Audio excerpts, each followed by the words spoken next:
Yo, yo, yo, yo, what up? It's AD Empire. And we here with our boys, Ryan and Prince Allen, on I Only Touch Greatness podcast. Fellas, cheers to 500 episodes and cheers to 500 more. Yeah. Looking for the most beers on tap? Great steaks, great staff? Head over to the John B. Pub. We got the best beers, steaks, chicken wings, nachos in town. Come see us at the John B. Pub. The John B. Pub, the best bar in town. Come sign up for our football pool. Say hey sent you. The #1 sports podcast in Vancouver with Ryan Hayes and Big Mike.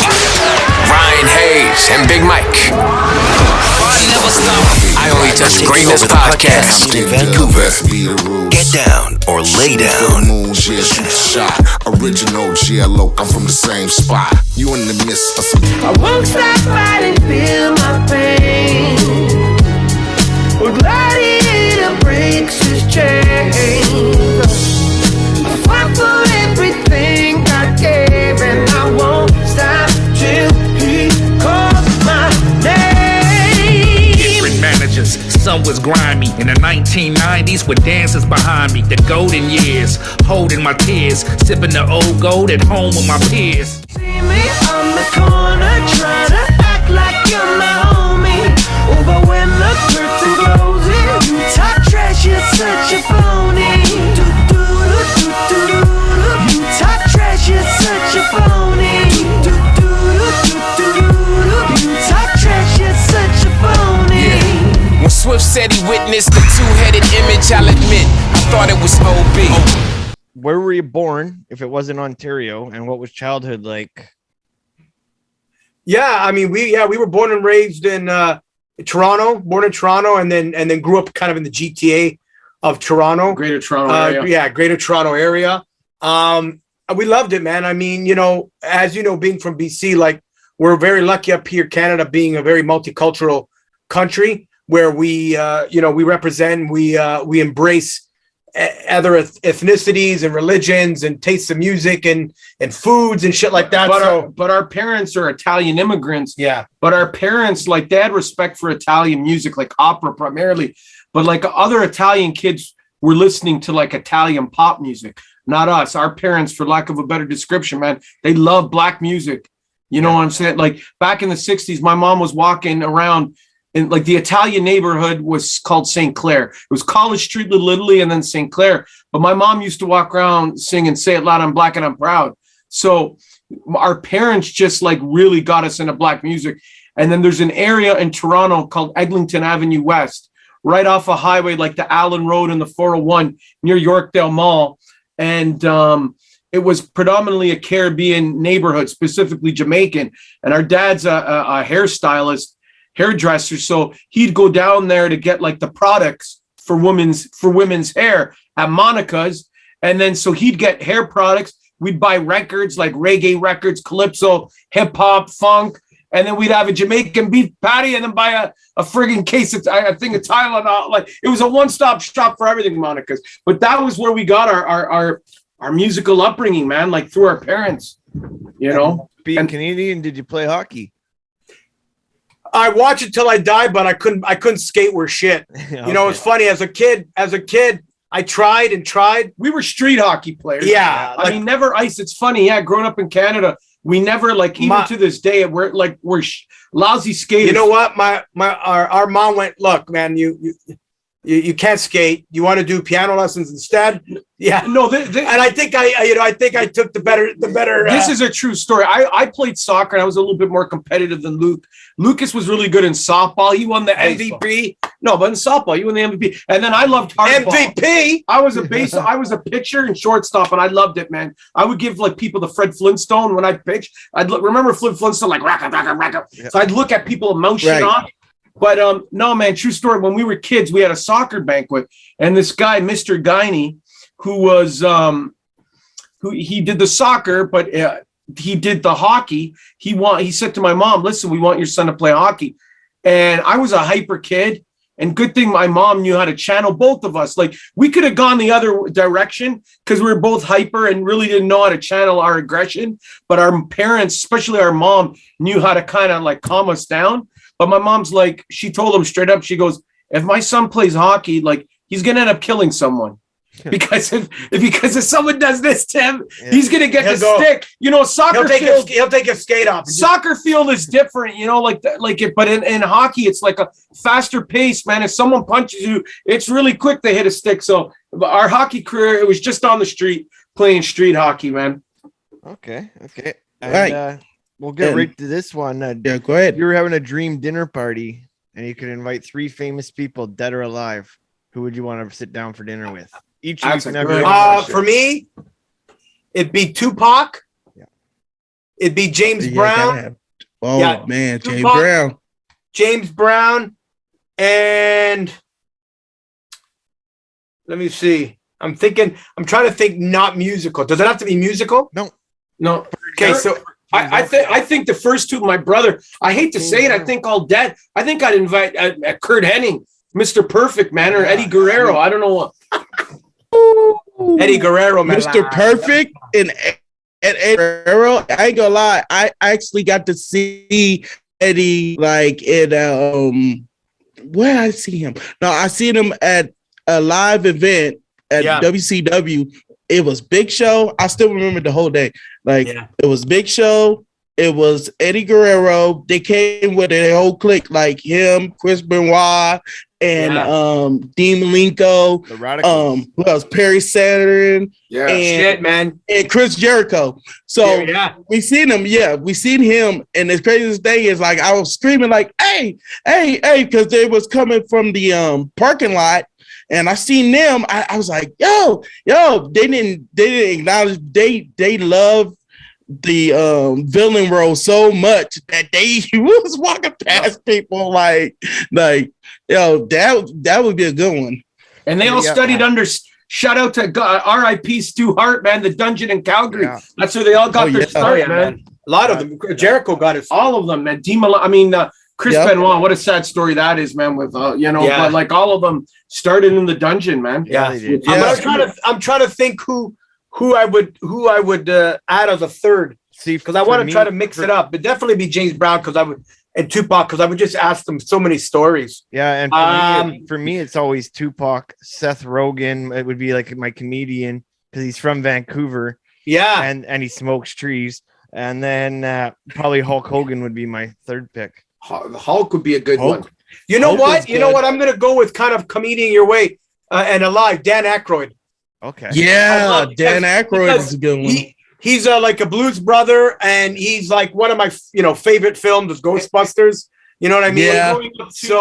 Growing up too, we resonated with the Blues Brother movie because they were two white brothers, like they played brothers, but two white dudes who love black music. Yeah. And so Lucas and I have always looked at us like we're the Blues Brothers. You know, like right. Because we've that's always the best. Yeah, that's the best thing about it. Because y'all kind of resemble them as so much. When y'all just said it, like I feel like y'all like the Millennium Blues Brothers of boom bap right about now. Like for real of music. Period. Adrian would be picking me up from jail. I'd be Jake. I'd be the little. I'd be a little chubbier, stockier little guy. Oh, I've gotten chubbier than you. Now, God's getting me back, guys, because now, like, I was always a skinny. Now, like, as I've gotten older, man. It's okay. Right. Hey, me too. I done stacked a lot of pounds too. Like, I got like every year, I used to always be like, dang, I'm getting a dad bod, and I ain't even a dad yet. Hey, you guys want to hear? You guys want to hear a funny story? Do you guys know the Commodores?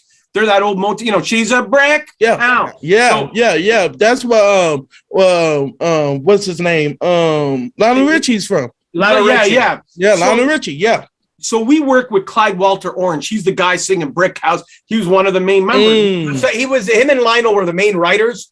And then he was like the secondary singer. And then when Lionel left the group, he took over the role as the main singer. And then they hired this like British dude too. Anyway, so we went to his house in Florida and recorded some music and stuff. And then years after, he played at a casino in Toronto called Woodbine Casino, and it's like a racetrack. And so he got us some tickets. We took our parents because that's our generation. And when he saw me backstage, we gave him the hug, and he's like, "Brother, you put on some weight." But he goes, "You know what? It's all right. That's a sign of good living. You're living well, brother." But and that was years ago. So now Adrian would be a multimillionaire. Oh shit! The weight he put on. Oh shit! Yeah. Hey, don't worry. I'm still waiting for my growth spurt. They told me in elementary school it was coming, so I've been holding out since. Oh shit! Just waiting for one day I might wake up a little bit taller. Oh shit! Right. Hey, when did so you... like, oh, go ahead. Oh, hold on. Yeah, for the love of hip hop, bro. Like just by like so much in hip hop, bro. Like we was just talking about, like. It comes from a background from our families. Like, what was like one of the first albums that you knew that you loved hip hop? Our first record our dad bought us was a 45 of Rob, Big Daddy Kane. It was the single. And I don't know what it was. It was, it was that, and then watching the movie Beat Street, Yeah. But hearing that, like, boom, bat, bat, bat, bat. Right. Here I am, RAW, a terrorist. Like, it just that fucking drum. But even like Beach Street again, like back to Blues Brothers, but Beach Street, Kenny and Lee, two brothers. You know what I mean? Like, even when like the mom, like in the morning, there's a scene in Beach Street. Eat your eggs before I break your legs. Yeah, and she goes, "Now you know where your gallant talent came from." Like that was literally Lucas and I, like driving our mom, especially nuts, like hitting everything, the kitchen table, rapping, touching everything. Just something about the beat, man, just hit us inside. Like, and like, listening to all the records our dad would bring home too, right? Like where some of the greats have sampled, like the James Browns and these type of records, Isaac Hayes, and you would listen to the originals going, holy shit. But then, years and years later, when rappers started to sample them, we were like, oh fuck, that's so-and-so. That's the original James Brown or the original. Oh, shit, Biggie's using Aldebarjan's using Ronald Isley. Yeah. Right. Yeah. So that was kind of our first real record. But I remember listening to like not Earth, Wind & Fire, Kool and the Gang. Their very first album, which I think came out in 1971, was an all-instrumental album. And it was called Kool and the Gang. And there was one song called Kool and the Gang, there was this bass line at the end. And I remember I was a kid, maybe my daughter's age, pretending, getting like a tennis racket, pretending I was playing bass, like ding, ding, ding, ding, ding, ding, ding. A lot of rappers really feeling even it. D'Angelo sampled that album. Send it off. But a lot of rappers like Shaquille, bunch of cats back in the day sampled that instrumental. Because a lot of people know Koolin' and the Gang, like Joanna or Celebration. Get Your Back Up Off the Wall. Wow. Like the wedding music. But they were like, they had, and then, the 70s, they were real funk. And then Hollywood Swinging, yeah. Too Short used that shit and stuff. Puff Daddy. Yeah. So. Oh, yeah. They always do that, you know what I'm saying? And I remember I was watching one of y'all's interviews, and y'all was talking about Stacks. It's so many hidden gems that came out of Stacks, like Isaac Hayes, and a lot of people that came from him, and a lot of Isaac Hayes samples too, because they forget Shaft usually always gets sampled. Shaft and like Willie Hutch, you know what I'm saying, from the Mac, you know what I'm saying, R.I.P. to the Mac, you know what I mean? That on the Shaft album, because Isaac Hayes did that whole album, but explosive, explosive, that's friggin' Isaac Hayes, man. Yeah. Oh yeah. Right, but people forget. They will really forget about like all those type of classic samples, though. Yeah, it's so funny on Facebook because with the Super Bowl and all the hype behind it, which I as a hip hop fan think we were all like. I said every white suburban house was crip walking in their family room during the Super Bowl. Right, mothers were freaking walking to get their Tostito bags, fucking doing this shit, right?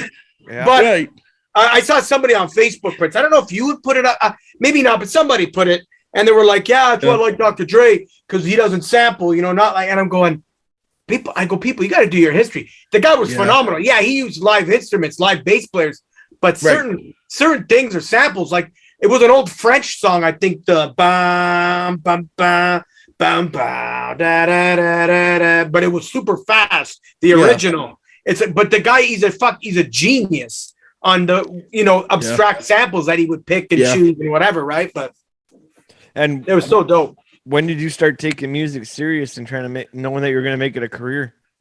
I think like from a young age, like we shout out to our cousin Justin. Jay Bizzle. Yeah, he was a drummer, still is, plays great drums and stuff. And we started with him, and his dad found he's a painter, and he found an old piano at a house. So, me being the piano player and Adrian being the singer rapper, it was like Justin had these drums. So it was just kind of like, we were like grade 6, grade 7, and we started, messing around back then. And then, once we got into high school, it was like, we were really kind of like, we would play like the school dances and shit with the band. And we were always the guys like the Roots. We were always doing like we would do battle of the band competitions, in high school, and they were all rock bands. And we were doing like Roots type stuff with live instruments and shit. I was like rapping, then I jump on the congas and stuff. So we knew in high school, like that was kind of like, we knew then, like really like this is something that we wanted to do forever, And what does ED Empire mean? Like, or what's it stand for? Yeah, well, good question. So 80, like obviously we grew up, we were kids in the 80s and the 90s. So we took the 80, but we also love history and like trying to infuse like our Roman roots, because like our mom's side of the family is from Rome. So, like the whole Gladiator records. And then we like, let's tie in our name, 80 Empire. So 80, but we also do it like AD, like, the way you say like BC before Christ, or like AD after dead. So like I'm the analog character. So I'm the A by name, Adrian, but like the analog dude. And then D is for digital, because Luke's the computer guy, man. Like, or as Soup would say, these nuts. No, joking. I had to. And then Empire. It's like an homage to like our Italian heritage, but also growing up, like Lucas is still a huge Star Wars nerd. So it's just kind of like fusing those different loves and different things into one thing, Yeah, like I'm all about the technology. I built behind the wall, I built a movie theater room. My wife and I, like during COVID and stuff like that, we built a room. Adrian could watch TV on an old like box, like tube television. He couldn't give a shit. Like that's for him. He could watch movies on a 21-inch TV and be quite happy. Me, I'm like, I need like 4K and Atmos and all that kind of crap. But it goes hand in hand, because I'm the guy doing all the physical production. So it makes sense. And he's the bullshit talker, the writer, the rapper, the singer. So it works. Like it's symbiosis with us. It's cool how it works like that, because we both know our roles in this shit. So, and that was led to one of my next questions. Yeah, gonna ask you what each of your roles in the group is. Yeah. So basically, like I said, Adrian's the writer, the rapper, producer, singer, and I'm the physical producer. But we both kind of like, Adrian could come in with a melody and not know what to play on the keys, but I can create what he's singing in his, or in his head, and vice versa. I might have a melody. Or I'll bring a sample to the table. Yeah. That I can't chop it up, but I'll go, Luke, man, there's this like, a minute and 20 seconds into this tune. If you just clip this part, I think we could do something real dope to this. So yeah, man. It's a good cool thing about being brothers is that like we just kind of know what the other is thinking. And then sometimes I have a beat and I play like 4 beats and he goes, go back to the second one, and he's starting to write and he's like, go turn on the mic and let me jump in there quick, So, and then it's just like that, Right. And that's the greatest thing about y'all's chemistry as brothers. Like, y'all can bounce back from each other. It's kind of like not an easy thing, but it's a good thing, because at the end of the day, y'all can go back and see a lot of things that goes into so many sounds and so many qualities about making a song is it's always a good thing, because like I come from a talented family myself. Like my uncle, he used to play bass. Well, I had two uncles who played bass. I had an uncle who played drums. I had also my mom. My mom, she was a singer. My aunts were singers. And I think my other uncle, I think he played, I want to say he played either the Spanish guitar or he played. We had another uncle that played too. Yeah. So we came from a type of family that you sit there and you get to create, all these sounds with, back in the days, they used to always do it with their, with church and stuff, and going back to church and start singing it. And when the doo-wop came, they started, digging in with the doo-wop and stuff like that, and hitting the altos and all those notes, you know what I mean? So it's always a great thing. Like coming from like from Canada and coming like, what was one of y'all's first songs that you think like, damn, you didn't think that nobody was going to attract to, and they did? I think one of the tunes that really that kind of started, albums too. Yeah, man, that started kind of getting us out there, and that we didn't know what the reaction was going to be because it was a bit different. Was a record we did for Obi Trice on his third studio album. The album was called Bottoms Up. We did the first single called Battle Cry before we were called The Empire. No shit. Yeah. That came out in 2011. The song came out in 2011. The album came out in 2012. And so we didn't know how people were going to react, because Obi had never really done a record like that where like I'm singing full blown like mental grind, like, and I'm doing this very like kind of climactic like shit about the critics and waiting behind the curtain, and people really dug it, man. Like I remember, we didn't get a chance to meet Marshall, but I remember Obi's manager at the time, we were going to do a video for it. The video never transpired, but he's like, yo, man, we're going to get like M in the video. And like, this is Eminem's, one of his favorite joints off of this album. Obi left, wasn't on Shady anymore, but he was still friends with Eminem. Like we're track number 7 on the album. Eminem's track that Static Select produced, it's called Richard. That's like track number 5. And again, it just says Adrian Retza and produced by Lucas Retza. So it doesn't say The Empire, but yeah, man, that track got, and it got good love, like on before like the blogs, before people were really paying for blogs, and like the critiques and reviews were real and not make-believe, like on This Is 50 and even like USA Today, like the newspaper. And like they were referencing our track. So it's like, oh shit, man, that's nice. Like they're referencing Eminem's. Like there was even he did a thing with Vibe Magazine. And it was like, so who's on the album and who's producing? And it's like, to be honest, it's like Dr. Dre, Eminem, and the Rezzas. Us, like we only did one tune. Like, but like for him to give us that love, to be put in that same category, I was like, all right, like wow.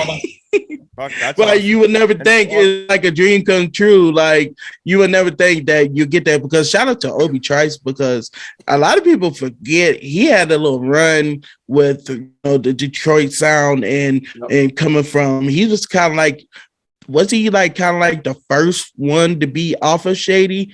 Yeah, artist. He you know what? He's still, I think still to this day. Hey, like, look, you're repping the. Yeah, courtesy I Swifty, of course. Courtesy of Swifty, I had to shout out to Swift. Hey, yeah, but yeah, Obi I think was the first solo artist to come out on Shady back then, and still I think that the number one, like before streaming and before all that. You know what I mean? The first guy to go 1 million, 2 million, 1,200,000, whatever. On his first album, because Without Me, and we got the song Without Me though, one of Eminem's like first songs off his second CD, because the Slim Shady LP, and then obviously it was one of them, but then Without Me came as his first big hit after the real Slim Shady, and you were getting up here in Canada, we were getting like radio play and stuff. And you remember at the beginning, it had Obi Trice, real name, no gimmicks. Real name, no gimmicks. Damn. And that was Obi Trice singing that. No one ever even knew who Obi Trice was at the time when that came out. Yeah, it's true. But then we started learning who Obi was since that. And right. LeBron I think it was Obi's real name gimmick came off of 8 Mile too. Also, I think it came off of 8 Mile. But the craziest thing is like when Obi came out, like that was the craziest thing too, because a lot of like I was already a hardcore fan of Eminem. So because like the first he's one of the second albums that I ever bought, like the Slim Shady LP.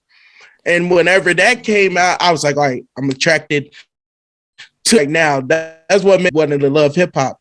But also, whenever you hear, you know, these different type of people like Obi, and then he came out, it's totally iconic that y'all did an album with Obi Trice because did a song with him because y'all could it brought life to y'all because now y'all get to do what y'all loved. Hey Prince, your shit is lagging like a motherfucker, and since I gotta edit this anyways, I get to call you a motherfucker. Dang! I kind of. Well, it's probably my internet because of the weather. It was supposed to snow, so that's probably why that too. So, but back to that, it made like y'all come a little bit live with y'all's music, and I totally like it. Like, what was one of your first albums that you knew that you could be like, yo, I did this song, and it could be, you know, without, you know, anybody, that it was like, okay, this was one of my favorite songs. Trying to think a song that we did. I think really like Walk with the Giants on this last album is a record. Like obviously having MC8 and Corrupt is incredible, you know. And they're incredible. That's two giants. That's a pure giants. You can't never get no talent like that. I go on Clubhouse and they talk about how much Corrupt and a lot of the people that you work with is most slept on. But the craziest thing is they last so long.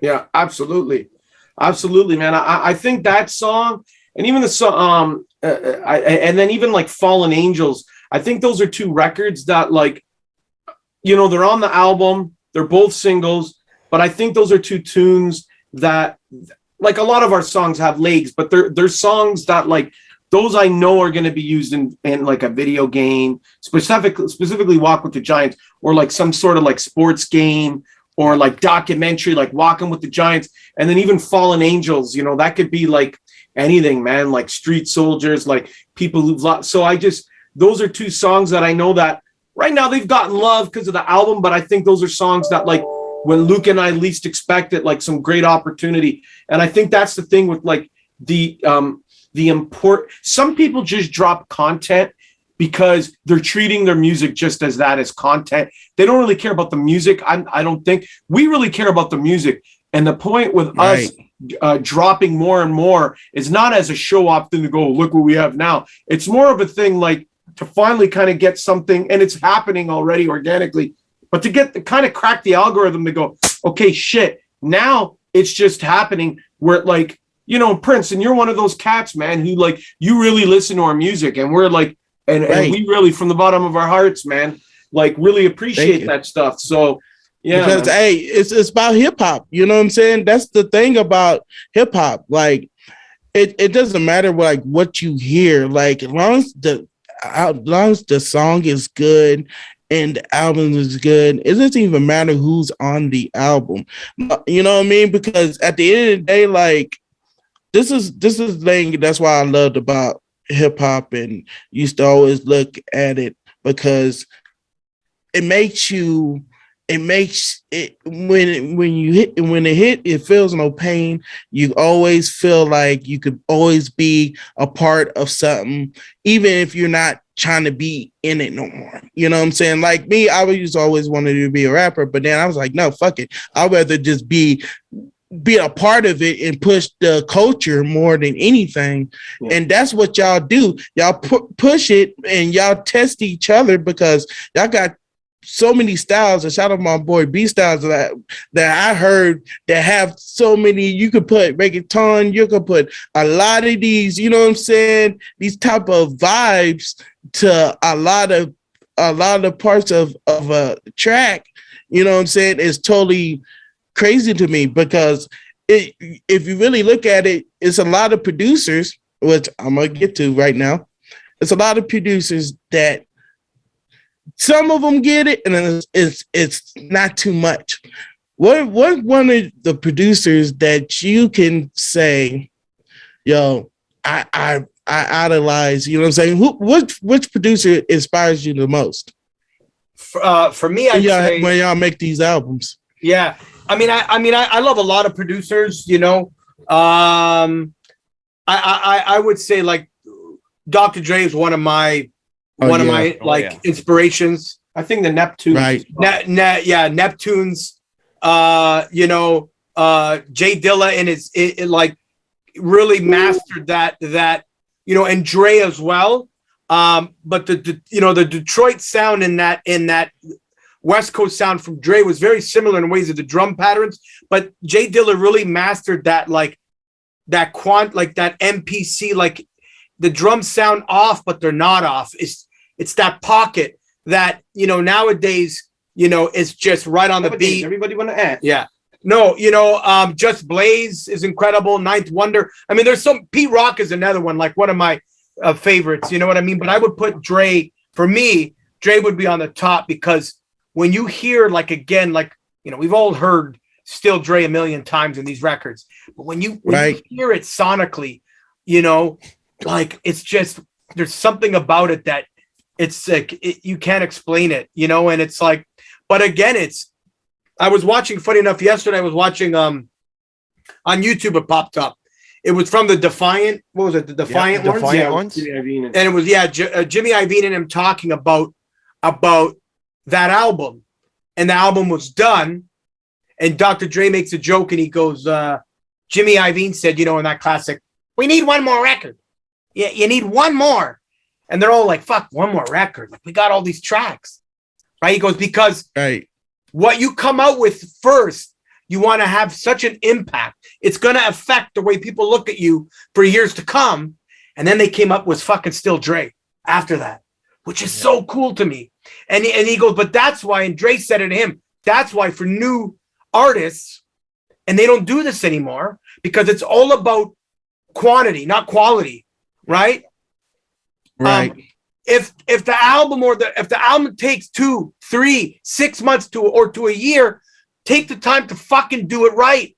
Because these guys are pushing out garbage. It takes 3. Oh, you know, when when some rapper, I don't know who, some trap rapper goes, how long did it take that? It took me 20 minutes. Well, it sounds like 20 minutes because it fucking sounds whack. It's garbage. Yeah, dude. It sounds the same. Garbage. It's garbage. Yeah, for real. Take the time, you know, learn your craft. And I'm not knocking like styles or whether you're more of a trap guy, whether you're drill, whether you're mumble, but work on it. Like learn how to produce, learn how to mix stuff, learn how to do things other than just, you know, dropping in notes and then just adding in the hi-hats, you know, 32, 64, you know, work on some shit like the way a producer does, you know. That's why I have respect. Like I'm looking at Prince and Baku, Nipsey, man. Like I watched an unofficial documentary about him the other day, but like, you know, super lyrical. He's a young cat, like a newer dude, like obviously, you know, tragic. Too soon, right? Too soon. Yeah, too it was. Soon. But like, you know what I mean? Like even just a simple chorus, like all my life, grinding all my life, pay the price, hustle, pay, like anybody can relate to that. You don't have to be a street cat. Like everybody has a different sacrifice. Everyone has a different grind, but you relate to the words, man. You know what I mean? Like you relate to it, man. Like you really, really relate to that, you know? So back in the day, what I used to do was I was always the A&R. So I ran the record label out here in Vancouver. It was my own record label, Hayes Entertainment. And then I would always middleman beats. I'd get beats from somebody. I would send them out and I'd give them to somebody in the States and always bring them back to my Vancouver artists, which were Dominican. And so basically my question I was getting to, but I was an A&R, so I did all this stuff and I've worked with a lot of people all across Canada. Who in your mind have you worked with that's from Canada, of course, that you like? You know what? It's funny, man. Like, I think the biggest person we worked with from Canada was Maestro Fresh West. You know, obviously a legend. In 2013, he put out an album called Orchestrated Noise, and Lucas and I executive produced the whole thing. Again, we weren't 80 Empire, so that's the shitty thing, guys, with like DSPs and stuff, right? Like, because 80 Empire, like, we've really just had that name for the past 5 years. Stuff that we've done that, like, you know, just in the beginning of digital streaming, a lot of the stuff is under other names. You know what I mean? So, like, even the stuff we did for Maestro and that album, like, we either, like, that album, we produced like 85% of it, but again, we oversaw the whole, we executive produced it. So that album has Cardinal Official on it. It's got Socrates. Sam It's Roberts. got Classified. We wrote a hook for Sam Roberts, the rock singer. Like, the Trues are on there. Jim Cuddy. Misha, the opera singer, Yeah, Misha Berger Grossman. Misha Berger Grossman. But with Maestro, sort of cut you off, the year before we had put out just a little EP to kind of get the taste buds going, and we got a Juno nomination for that EP. Yeah, so I had that Maestro, question actually. What was it like when you got nominated for the Juno? You know, man, it was surreal. I was like looking. Like, we didn't, like, it was just like no. You know what? Funny, a friend of ours. Shout out to Ted Sevdalis, great guitar player, engineer, fantastic engineer, from Toronto. I see on Facebook. I see a tag. You know, you've been tagged, right? He goes, man, shout out to Adrian and Lucas for getting nominated for a Juno. I'm like, what? I heard it from him first. Yeah. I didn't even realize, like, the day of the nominations came out, and then Maestro called, or you know, and then we all. But I don't want to forget Robbie G. Yeah, who from Guelph, Ontario, but now lives in he lives in Kelowna, BC now. Super talented dude. You know, shout out to Robbie. He got us to open up for Snoop Dogg in Sudbury, and that's where we met Prada West. So we did a joint on Prada West just before the pandemic really hit. We did a record for him called Survivor on one of his tracks. We have Evil Ebenezer on our first the Legacy. Another BC native. Super Matt, talented. we're working with Matt Child with the new Robbie G project. Yeah, we're supposed to do a record with maybe with Mercules on Robbie G's project. So that's not 100%. So we got sure, but so we got some West Coast Canada West Coast love there. But I think Snack the Ripper, man, is a guy that we'd love to work. Like, if we're gonna talk about Canadian dudes, I would love to. I think we'd love to work with Snack, Pat Stay out in Nova Scotia. You know, he's primarily a battle rapper, but he's got bars. I think a cat like him. Yeah, man. I mean, these are, you know, the Stomp Down Killers guys. I have to say, like, the guys from the West Coast, man, they really are doing it, man. Those guys are doing it, man. So we got respect for all those cats, man. The Stomp Down Killers and all those dudes, man. Yeah, they're definitely killing it out here too. They're just, most of them are from around this area too, where I am. I'm just in the suburb outside of Vancouver, so yeah, like, of course, it's like 25 minutes downtown, but yeah. So I'm just in the suburbs, but yeah, they've been killing it for years, those guys, and I never really knew them. I knew of them always growing up when I was doing my thing, and then just never crossed paths. So it's always good to see someone else doing it. But I like the whole Canadian hip hop scene. It was always a crab bucket. Like, everybody's standing on everybody to get the fuck out. So you didn't care. And like one of the names you said, Mercules, he was always like me, that we dreamed so big with all my features that I had back in the day. And his features are huge, and your guys' features are huge. Like, I always have big name features, and then and it's happening again with the podcast now that I'm into the podcast business, is that my podcast just continues to bring in like crazy guests, and somehow it's either I'm fucking awesome, or it's or it just somehow happens. No, you know what it is? It's back to the Nipsey song, like all my life, grinding on my life. Grabbing on my life. Yep. We're grinding, right? Like you think about it, we've done 500 episodes in a year and a half. So yeah. But then which is totally amazing because a lot of people. Fellas. Yeah. Right. Well, kudos to y'all too, because Anthem's are motherfucking icons. I just gotta say, seeing that on like a billboard in New York City, like how did that feel? Like not too many people can do that. Like how much, you know what I'm saying, and being on like the top list of, you know what I'm saying, coming soon from Apple Music too. Like, how did that feel to have a good build up like that?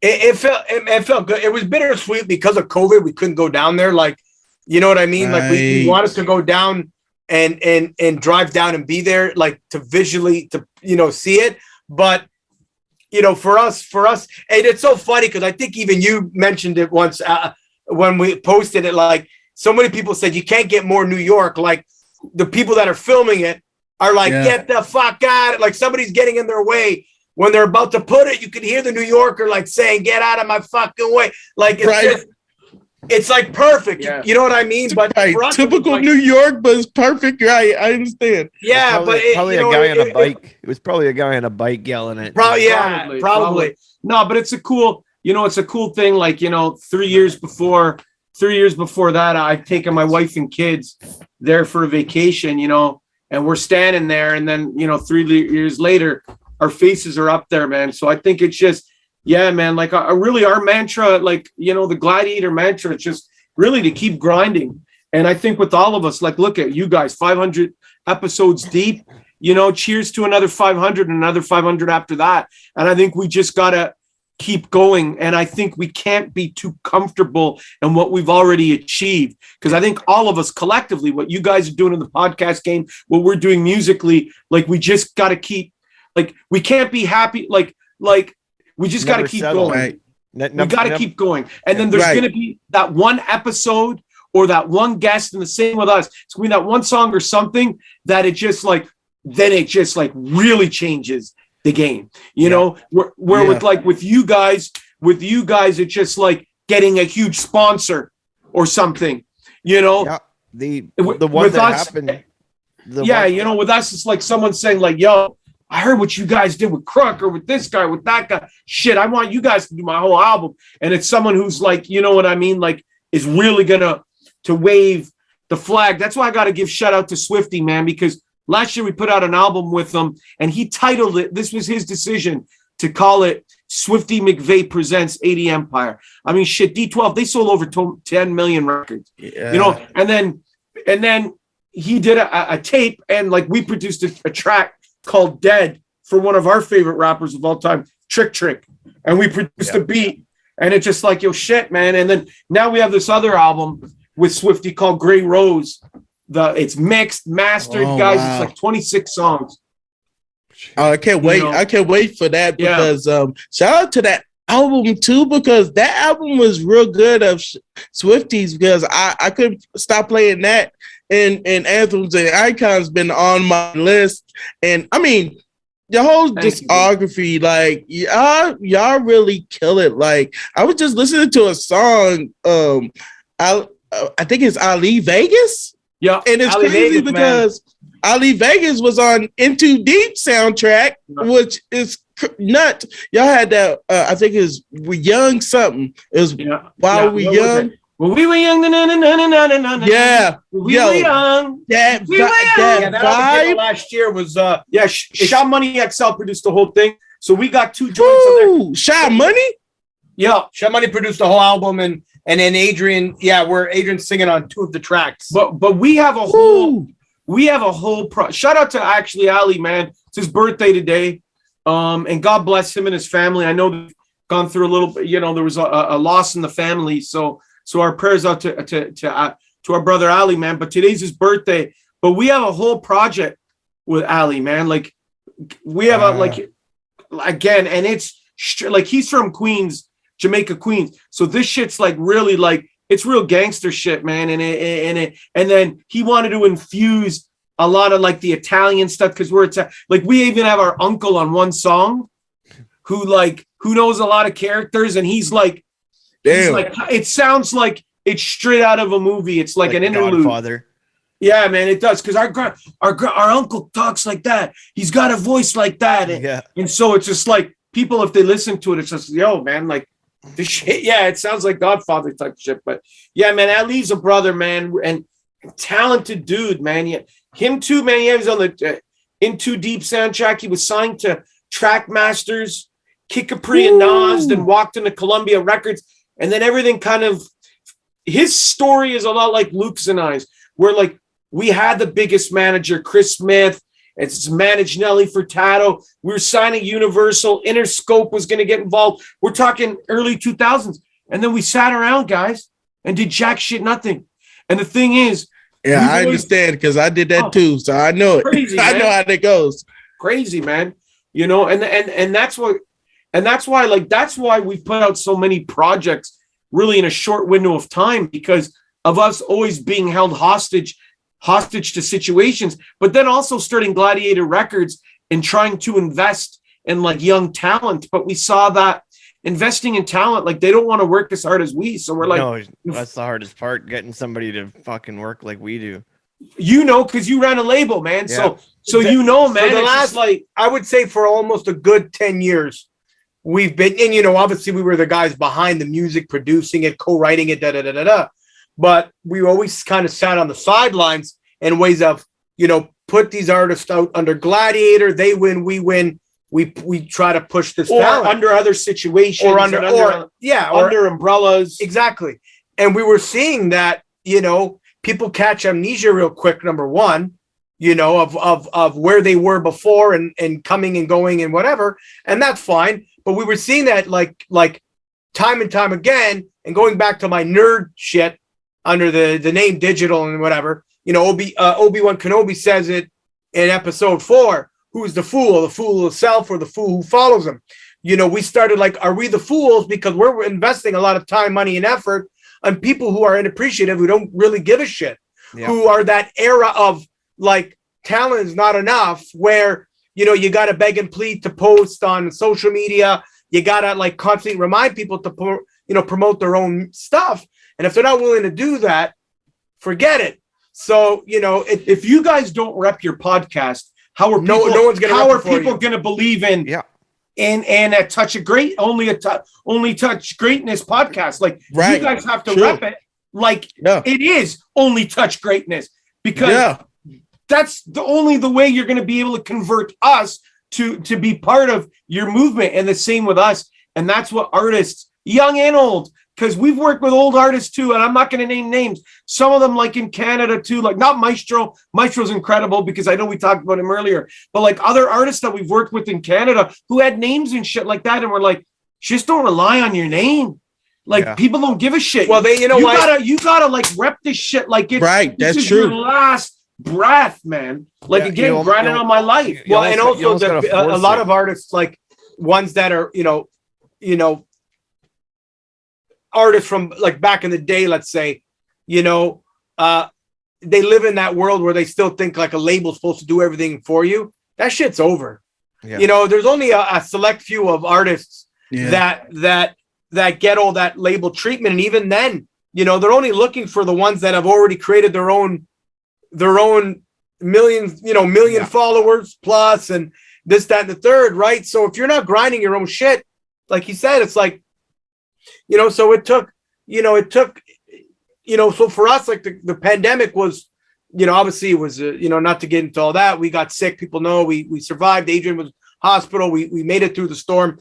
But outside of that, we used it as an opportunity to connect with a lot of these artists that we wouldn't before. Like, you know, Prince, I know you're, you know, a big fan of Crooked Eye and shit. Yeah, we you know, like that of course, you know it. You know that favorite. I wanted to ask you guys. You as well. But that connection was, you know, I mean, shout out to RX because we did the Take It Back record.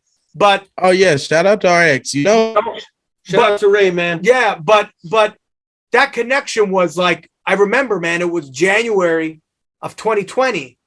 You know, February, and then, you know, between then and today, from being like a fan to still being a fan, of course, to now being friends, you know, because Crooked Eye is one of those pure artists like a Swiftie where it's about the culture. It's about the music, you know. Crooked Eye is not going to jump on something that's whack, even if there is a big payday. He has integrity to his name.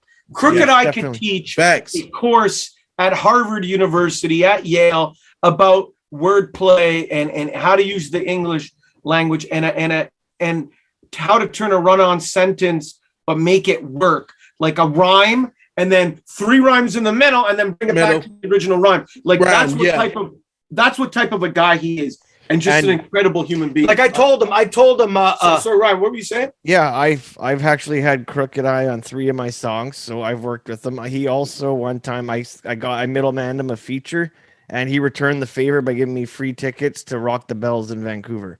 Like that's the kind of person that he was. He really is class act. He really is a class act, and Luke and I are hoping, man, you know, that we could.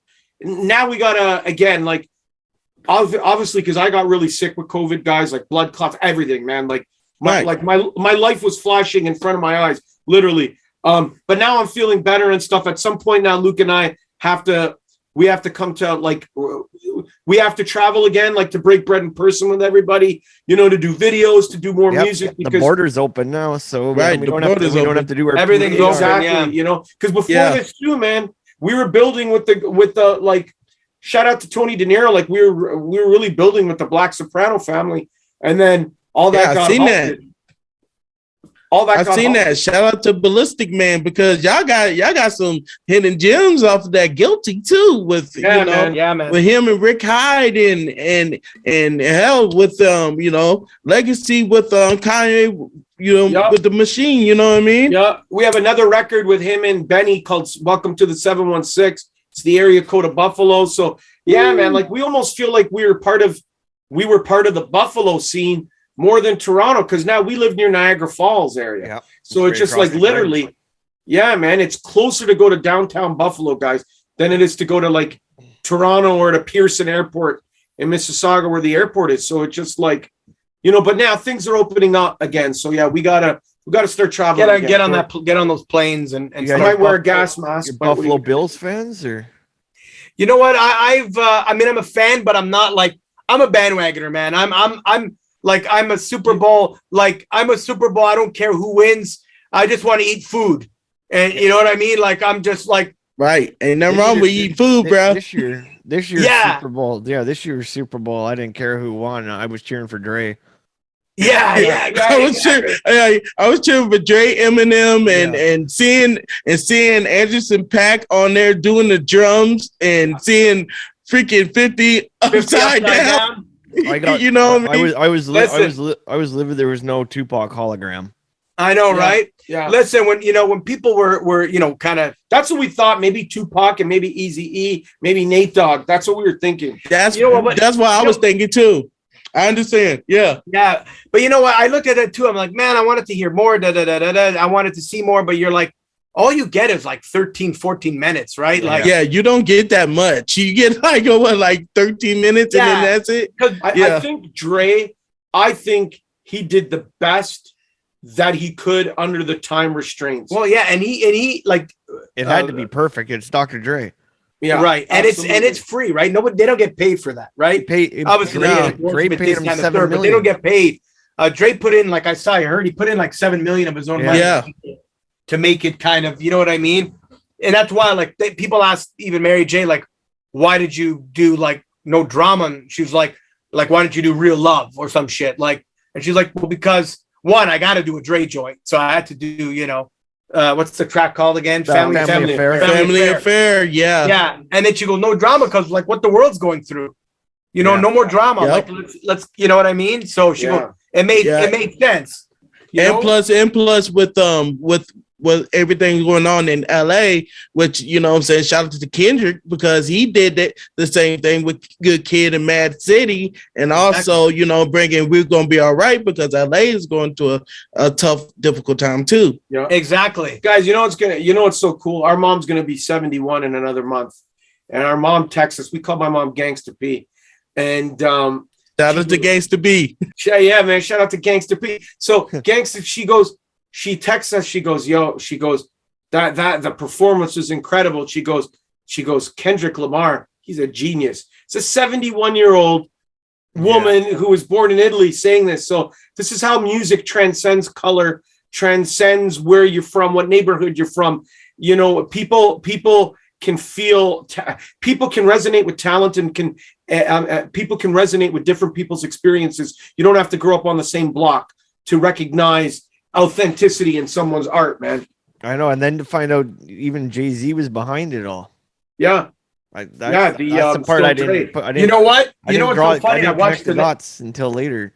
Yeah, like I found out too, and then I found out in another interview, that he also wrote, Jay-Z wrote,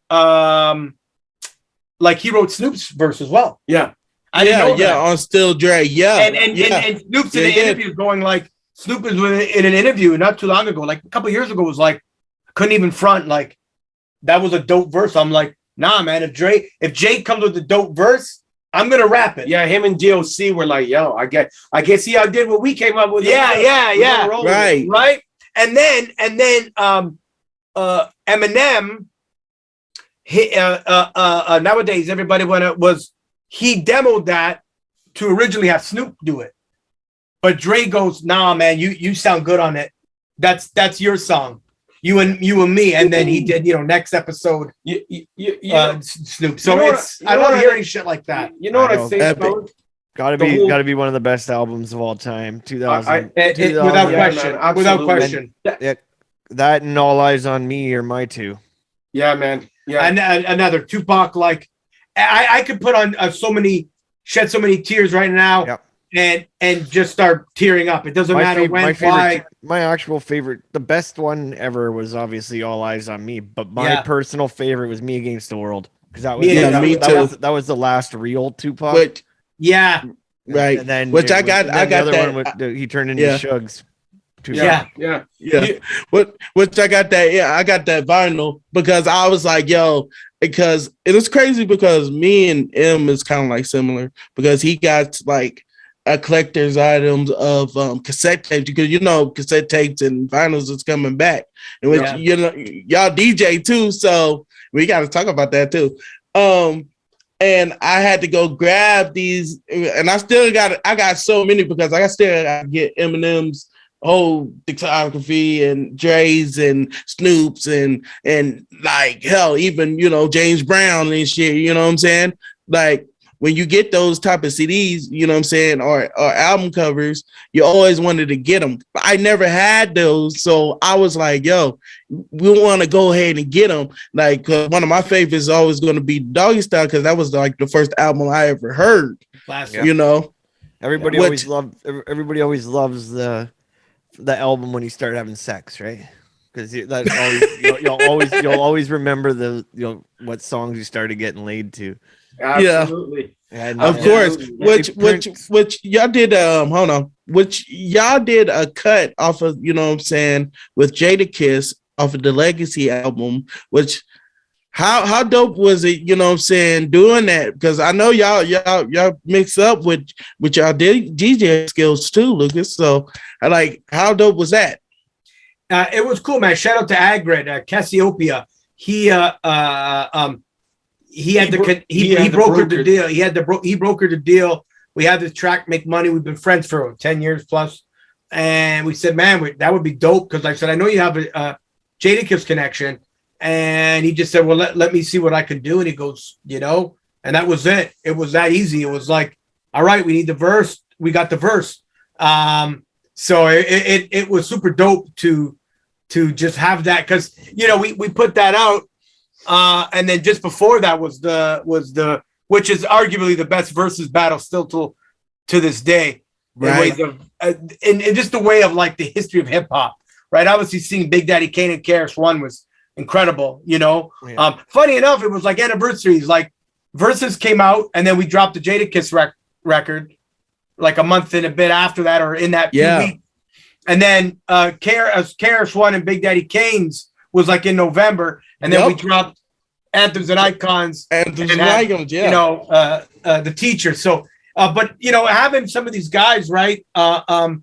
It just for us, it's like it soothes the soul. Like it just reaffirms why we do, you know, why we do what we do.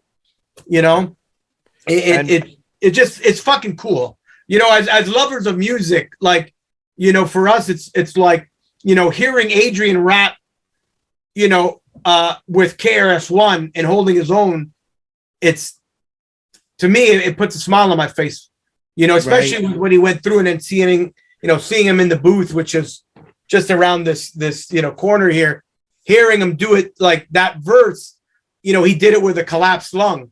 So if you hear, you know, at the end of that verse, he goes, you know, what is it? Even with the collapsed lung, I am more magnificent, bitch. Right? Like he's literally doing it with a collapsed lung. And I'm like, you know, not that it's the same, but it reminds me of, I get those moments of like Tupac, fresh out of jail, straight California dreaming. I was in the hoochie screaming, like, you know, he got shot. And then like days later, he was fucking in the booth rapping about this shit, you know, like, these are like our stripes, you know, like these things that people go through. Like this was Adrian's, you know, he almost had to go through it to have more shit to talk about when he rapped. You know what I mean? Yeah, because when you're in studio, you remember where you were that day and what was going on when you made that verse. So even my old songs, I know what studio I did that in and who was in the studio that day, kind of thing. Absolutely, man. Absolutely, man. Like even, you know, like again, like, you know, Crooked Eye, when he posted about Fallen Angels, you know, and he talked about it, how it's, you know, one of his favorite songs to wake up to listen to, you know, the song that we did, you know, for us, that's worth more than gold. Like it really is. Like as much as, you know, people talk about, you know, money, of course, money's important, pays the bills.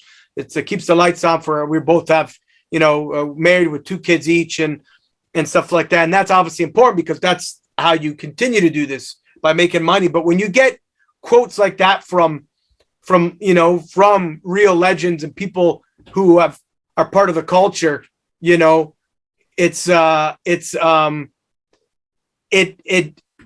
just reaffirms again, like it's like hearing that shit from him. And he's done so many incredible songs, whether it was Hip Hop Weeklies, whether it was the stuff with feature, you know, as with Eminem or Royce or Joel, like, you know what I mean? All the stuff that he's done over his the early years of when he was in, you know, the Death Row, his version, you know, his era of Death Row. Yeah. For him to say that, we didn't pay Crooked Eye to say that shit. That's Crooked Eye. You know what I mean? From the heart, and that's what I think. Like, Clap. Remember that one? What'd you say? Do you remember Boom Boom Clap? Yeah. Boom Boom Clap. Yeah, I can't find that song anywhere on like any streaming sites, but that's back in the day from his Death Row days, I believe. Yeah, I remember that. I remember that record. I'm gonna have to message him and say, "Where's that Boom Boom?" Right, because that Boom Boom Clap was the shit. And hey, We Are the Road was dope too. We Are the Road. Would Crooked Eye pick up if you called him now? He probably would, but I know he's in Vegas. I know he's probably busy. That he was enjoying himself. Yeah. So I don't want to. He's probably with his wife or something. Or chilling. Yeah, of course. But gotta be vibing though. Yeah. Of course, it was but you know what? What's cool is when you can get on a phone like Swifty is somebody like we send like funny emojis and shit with Swifty. Like we're fucking laughing all the time. Like that's you know, hard though. Yeah, you know what I mean. And Swifty has really become like family. Like his son calls us nephew. I mean, well, we call him his son nephew. Like he just had a birthday. Yeah, shout out to Cody. His 12th birthday. You know, and shout out to nephew Cody. Yeah, and he calls him thank you. Shout out to nephew Cody. Yeah, he's like thank you, unks. You know what I mean? And Swifty's really become like his wife is amazing. Like he's become a real like brother to Adrian and I. Well, listen, you guys know, man. And especially because you guys have been involved in music and doing podcasts, this is a shitbag industry. Whether you're doing podcasts or whether you're doing music, there's a lot of low lives. There's a lot of people who like, I'm gonna do this, and then they catch amnesia or they become Phantom of the Opera and they disappear. Yep. But it's nice we're still we still though have like hope in people and like to like nurture relationships with people. Yeah. And so that's like that to us is what keeps us going as well. You know, cats Right. like you guys, you know, Yep. guys like Swifty, guys like Crooked Yep. Eye, like, you know, and I think like for all of us, it's like, you know, there might be people that in our eyes we think are Yeah. maybe like a step or two higher, but how long are they going to be there? And are they really? Yeah. And are they? Are they really going to stay there? Because that's the whole key about it. Is about I be on Clubhouse, bro, and they missed the big picture.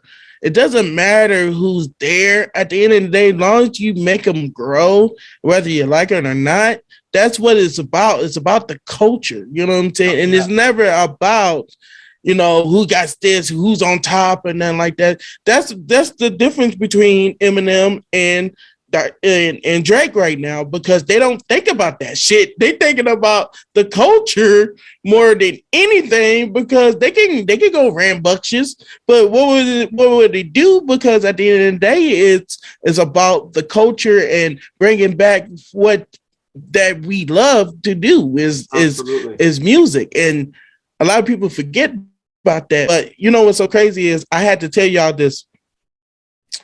What's one of y'all's favorite D12? Because I see the D12. What's your favorite Swift verse? Because mine is always going to be Instigator. You know what, man? I have to say, man, I have to agree with you. Yeah. That one is just Killed it. Yeah, he killed. Yeah, you know what, man? Swifty, like a lot of the guys from D12, but I'll say Swifty in particular, just because, you know, RP Proof, man, because Proof was a beast. and you know what? And I mean, tell you the truth, Con Artist wasn't that bad, and also Conniva, you know, Mr. Porter, you know what I'm saying too. Well, you know what, like Swifty, like, and I've said this to him, you know, and I think with this new album that we have with him, he's really telling his story, how he grew up, his parents, his, you know, his family, 7 Mile, like, you know, selling drugs and like, you know, carjacking, like all this type of shit, like through his life, right up to now being, you know, a family man with kids and shit. And, you know, a lot of those guys, and nowhere Eminem's, you know, fault, but a lot of them overshadowed, right, by Eminem. So a lot of those guys, like Swifty, is underrated as a lyricist. You know, he really is. He really is. And, yeah, but like Eminem still gives all those guys their praise. You know, he do. And you know, so hopefully, you know what I mean, this album comes out, and you know, and Marshall will take a listen and stuff like that. That would be dope. But you know, it's a great album, man. We're excited. But you're right, that is a great Instigator is a great verse from him, because it's hard for me to pick sometimes, man. There's so much good shit. Yeah, it is. Sure. It really is. Especially when it comes from your favorite rappers. Because Swifty is one of my favorite out of Detroit. Him and Proof was always one of my favorites, because and I love Bizarre too, because it's just the way he Bizarre reminds me of Tyler the Creator before Tyler the Creator was doing, you know what I'm saying? It's kind of like he had like his own type of, you know, Brother Lynch type of flow, but it was just it was different, you know what I mean? It's kind of like ODB, you know what I'm saying? It's unique, because not a lot of people can take that. Shock value. It's the shock value of it. And you know, Proof was the one that really connected the dots for everyone, that kind of got everybody together, right? Like Proof was the one that was like, yo, M, you got to hear Obi Trice, and Obi was in his car rap, or vice versa. It was either Eminem outside or Obi outside and M in his car or something like that. A guy called Bugs. RP Bugs. He brought Swifty into the fold to D12 and introduced him to, like, yo, man, I think we got to have Swifty part of the scenario here. You know, like if you listen to the track on our album with Swifty last year, Never Stop the Fight. At the end of the track, he talks, like the whole album, he talks. I mean, that particular song talks about his story on on how he got a record deal and how he went to New York and then back and then went to Detroit, and then Bugs hooked up with Proof, hooked up with M, and then they said you should be in part of D12. Yeah, it's history, man. It's cool to hear the history of that stuff. It's cool when you know, dudes you look up to, now you become colleagues and friends with, but also on tracks that we're making, the beats to the choruses, whatever, that like they're talking about their history on it. Like when you guys hear this Swifty, like this new album that we have with them, not just because we're a part of, like, it's a joint album, but it really is like an autobiography. Like he's talking about like all the shit that went down on 7 Mile, because 8 Mile gets a lot of the attention because of the movie, but 7 Miles where a lot of shit went down. And like the BMF, I think the BMF thing from 50 Cent, like that really, Swifty and I would have a lot of conversations about that. And he was like, yo, man, like that is like, it's so accurate. Like that, and like even from like the slang and everything, like the neighborhoods, the music, like he goes, man, everything is so on point. So that the Swifty's last mixtape, Detroit Life 2, we did that song, Shit Ain't Safe. Like I would look at the beat and I was inspired by me and Swifty's conversations. Like no, the border. What player going to kidnap your daughter? Like when they go and kidnap Lamar's daughter. It was all inspired by that. Right. And Prince, we got to wrap this up. Yeah. I had to say this though. After this, you know what I mean? What else is going to be next, man? And also, you know, tell everybody, you know, where they can get your stuff from too. Definitely. Yeah, man. Like, well, definitely, like, you know, check out our Instagram, 80 Empire, Twitter at 80 Empire _ Facebook 80 Empire. I mean, we check DMs unless they bullshit. No, we check. You know, we answer people when they send us messages and things like that, so we can connect there. And Anthems and Icons. Anthems and Icons is out. Whatever your poison, whatever your digital streaming poison is, platform. It's available everywhere. We got this album coming out with Swift. We got another boom bap project, a straight boom bap called Intermission, and you guys will hear it. You've heard it. You actually heard it first here. Adrian just came up with the title over the weekend, so you guys are the first to hear it. It's called Intermission. Intermission. Oh, that's an honor. Exclusive. I always wanted to say. I wish we could drop a bomb. Can I say we just got a verse? And I could say this because we literally just got the verse like an hour or so ago with a feature by you might know him as it has starts with a T, ends with a T. Tony Toka. We got a little Tony Touch on one track off the Boom Bap EP, which is super dope. Then we have a project with that we're working on with Jomi, super talented Jomi. Jay Havana, Crazy Hood. He's on the Runaway Girl joint. He's on Runaway Girl. He's so dope, talented. Yeah, man. He's from the Bay. So we're shout out Jay Havana. Yeah, shout out to Jay. So we're working on that project. That's coming out this year. And then we're working on like a comic book /rap. So I want to say a shout out to Jabola, an incredible artist from Toronto. He's going to be doing all the artwork. And it's going to be basically a story about saving hip hop. Yeah. We won't give too much away of that. But you might hear a couple of more songs with John Connor on that, you know, a project with I don't know if it'll come out this year. As well. Robbie G. I don't know if it's coming out this year, but we're working on a project with C Knowledge from Diggable Planets, a very jazzy hip hop project. And Bone Crusher is making his return. So we're just grinding on my life, you know, so. You know, perfect. And then the Swifty album. So maybe we can come back on with Swifty when the album's out. Yeah, that'd be great. Yeah, do it. It would be an honor, bro, for real. Yeah, and guys, salute to 500 episodes. That's big, man. Yeah. Hey. I got no drink with me right now, but salute, bro. Salute. Salute. 500 eps and the turning back. Hey. Right. We'd love to have you guys back on down the road.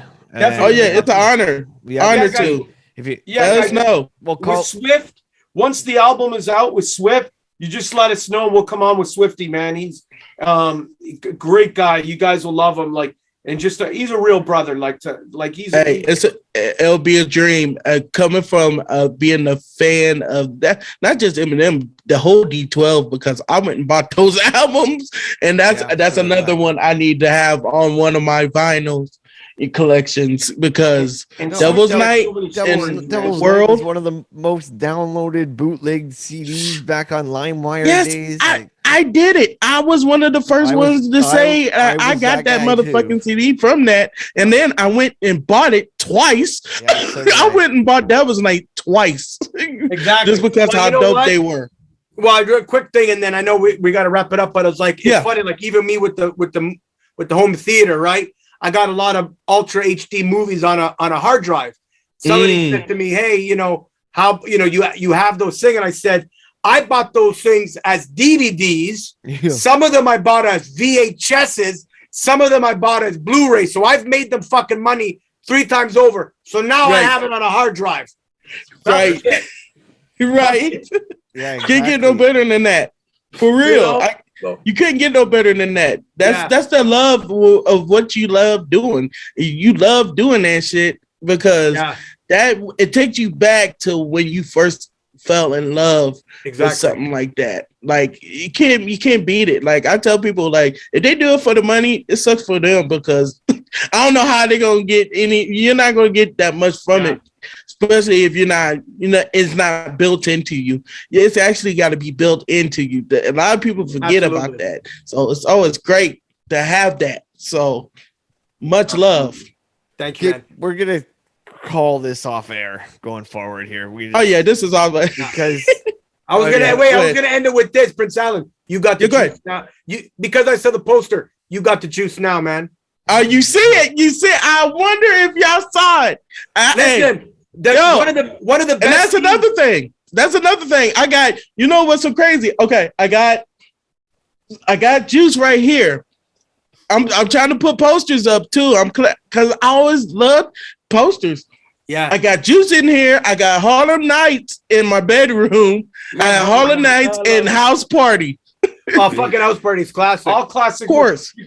These are all of my favorite. Listen, one of the best scenes in Juice was when I forget the characters' names. Omar Epps' character. He goes back to school. GQ. Yeah, after Q's laying low. Q's laying low because again, Tupac's character. Tupac, Bishop. Thank you. Is it when he's screaming, "Hey Q"? No, that one.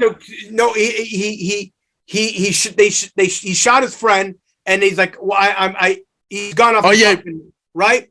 And Q goes back to school, and he shuts his locker. And he sees Pac's face. Yeah, Tupac's face just like that. Yo, what up, Q? What it's like shit, man. Tupac was, it's sad because we would have heard more great music, but he would have been one of those like Will Smith kind of like different, totally different characters. And but Tupac was an amazing actor. It's unfortunate. I said it in an old Hip Hop Canada interview I did back in the day. I said that I think Tupac was about to be the first black president. He pretty much probably would have, for real, because just his energy, like everybody was about to love him, and it was still a love and hate relationship because just how much there's too many racist white people to let that shit happen. Well, but just the control of just the population of the world that he has, like to this day, like everybody from different countries know who Tupac is. Tupac and Snoop. You'll never, absolutely. You know what I'm saying? Two icons that would never, you know what I'm saying, go away until like the war ends, Yeah. So it's true.